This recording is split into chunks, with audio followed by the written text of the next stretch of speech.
Good morning, everybody. It is just about 6:30 in the morning on No, it's not Wednesday. It's Tuesday. I was jumping ahead. I was hoping it was Wednesday. It's Tuesday, the 23rd? 23rd? Yeah, the 23rd of July.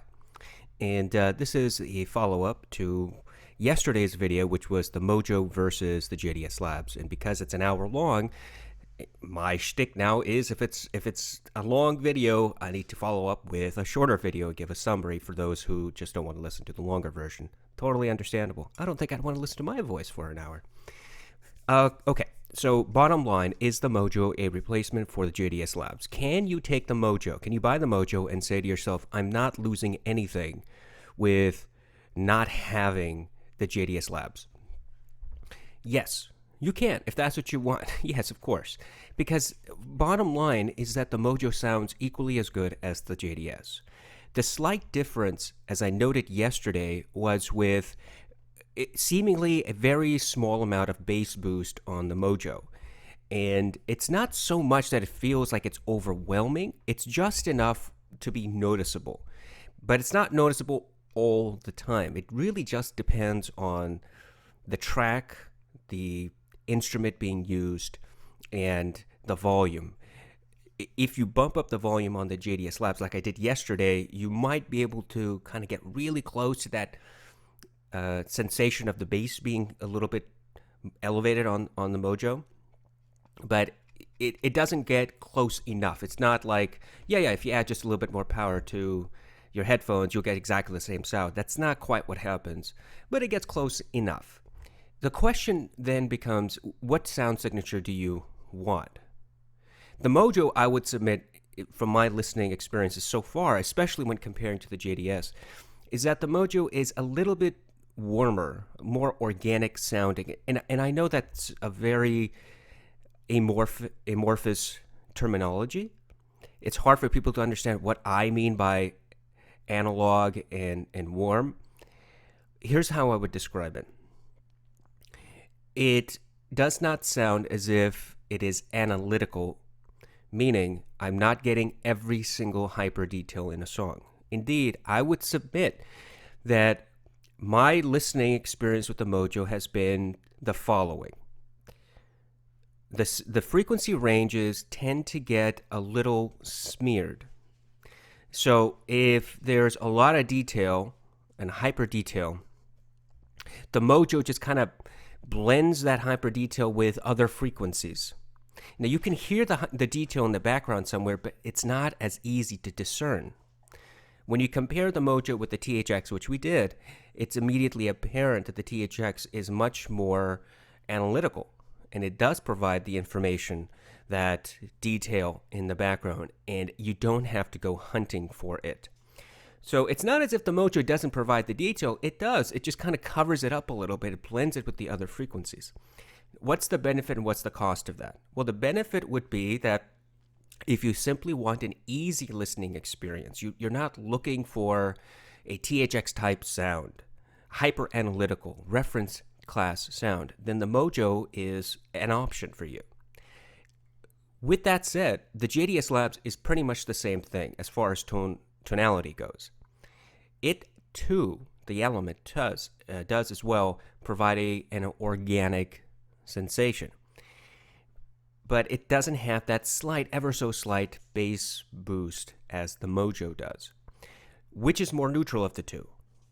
Well, I would say I really do think that both are fairly neutral in their representation. It's not particularly colored in one way or the other, except for the slight, very slight, teeny tiny bass boost on the Mojo.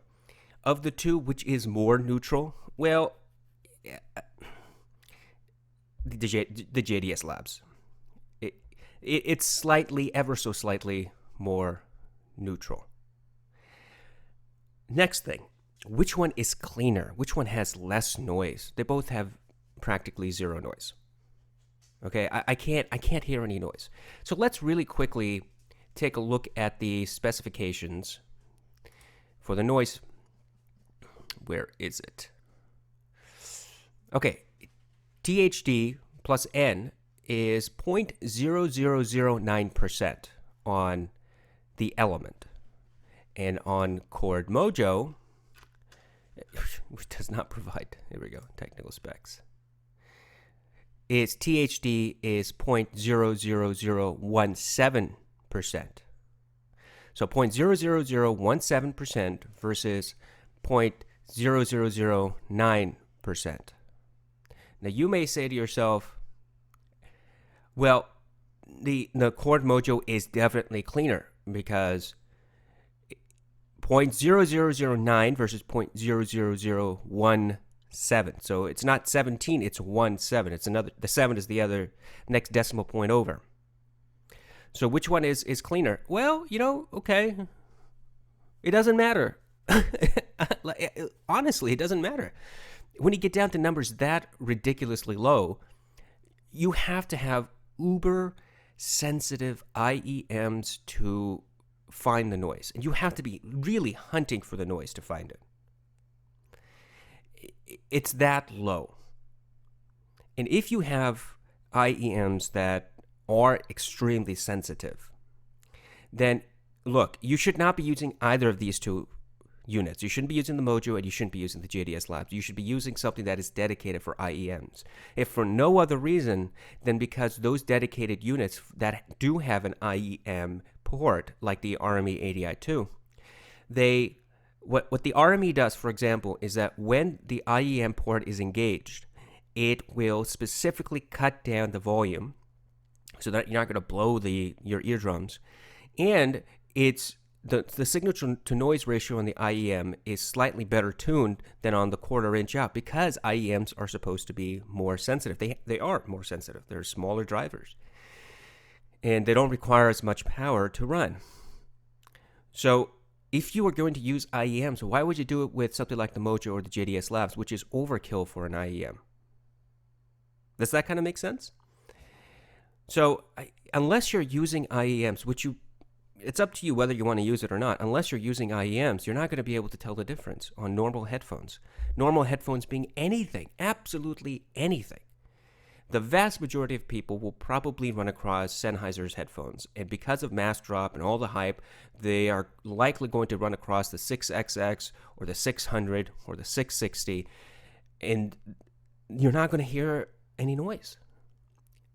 I've done tests on this repeatedly. Every time that I put on a pair of headphones and I plug it into one of these amplifiers, it is impossible for me to find that noise. Now, sometimes there are instances where one is seemingly cleaner than the other, like the THX, but that's because it's using different circuitry and it just has a different way of producing the sound, so it appears cleaner. And really, it's not less noisy in comparison to, say, the JDS Labs. It's just a clearer picture overall. And there's a difference. So which one of the Mojo and the JDS is less noisy? They're both less noisy. Okay, it's irrelevant. The numbers are so low, it is totally irrelevant when you're using normal headphones. Now, what about power? Well, continuous max power output at 600 ohms on the Element is 140 milliwatts, which is good. It's excellent. And at 150 milliwatts, 150 ohms, which is a typical headphone like the 660, is 505 milliwatts. That's a lot of power. At 32 ohms, the peak is 1.5, but the standard is going to be 1.1. So a watt of power at 32 ohms, that's pretty powerful. Whereas with the JDS Labs, 8 ohms is 720 milliwatts, which is not helpful at all because who cares about 8 ohms? And 600 ohms is 35 milliwatts.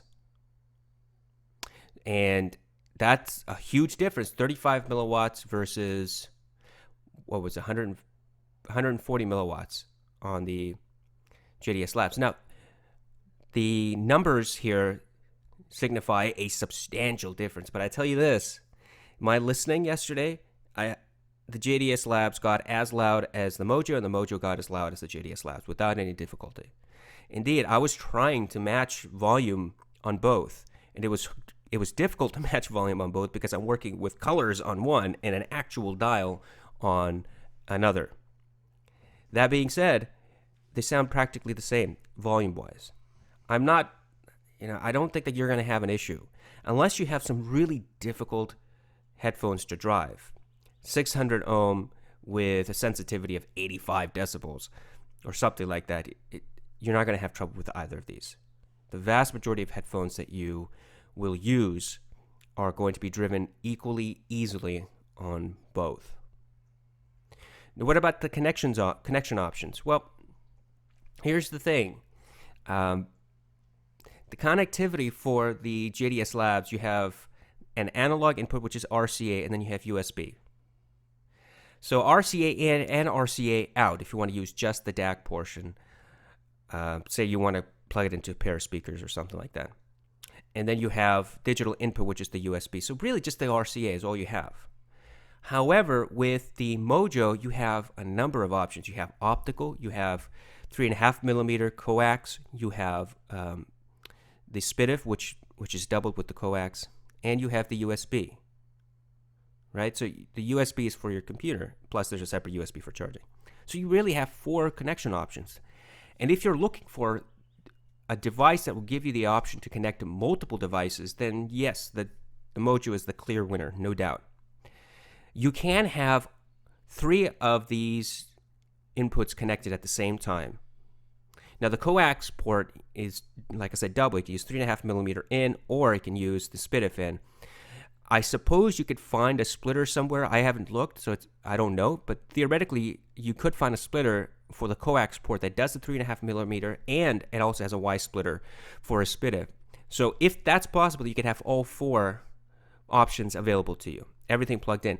But the problem is that when you turn on the Mojo, it will automatically detect which one is giving the signal. Now, what happens when there are multiple signals coming in? I have no idea. So there's, that's the kind of the problem. It'll automatically just switch to whatever is selected, whatever input is going on. Now, you might say there surely is a way to, and we'll find out real quick. There surely is a way to select a particular input. And if we go to the Chord Mojo manual, you'll see the only thing that you have is input selection. By default, the Mojo will always select USB if this is plugged in. To use optical 3.5 millimeter coax input, please remove the digital USB input cable first. You can still use a charging port. If you have both coax and optical inputs connected at the same time, then the 3.5 millimeter coax input will take priority over the optical. To use the optical, please unplug the coax input to switch off the digital source. So you cannot select on the device which port to use. And you're significantly limited. Now, the Mojo is a simple device feature-wise, meaning you don't get to play any tricks with this thing. Chord does not allow you to do that. You want to use the USB? Great. The USB is always going to be the preferred. If you want to use coax, you got to unplug the optical and the USB. If you want to use the optical, you got to unplug the USB and the coax. Right, exactly. So even though it has all those connections, you still have to physically plug and unplug things for you to select which input you want. And maybe that's a good thing for you. Maybe that's all right. Maybe it's not. I don't know. That's totally up to you. But the only thing you're really getting with those port selections is having the ability to connect various devices, various types of connections. Not necessarily the ease of actually using all those various connections at the same time. That's a downfall. Much like not having Bluetooth is a downfall, but people corrected me yesterday that the Mojo was released when Bluetooth was of poor quality before 4.1. Fine, I accept that.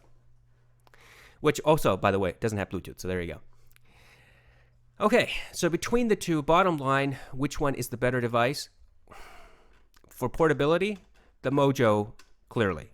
If you're choosing between these two only, we're not talking about any other device, but the Mojo and the JDS. Which one is the better device for portability? Obviously the Mojo, that's not even a question.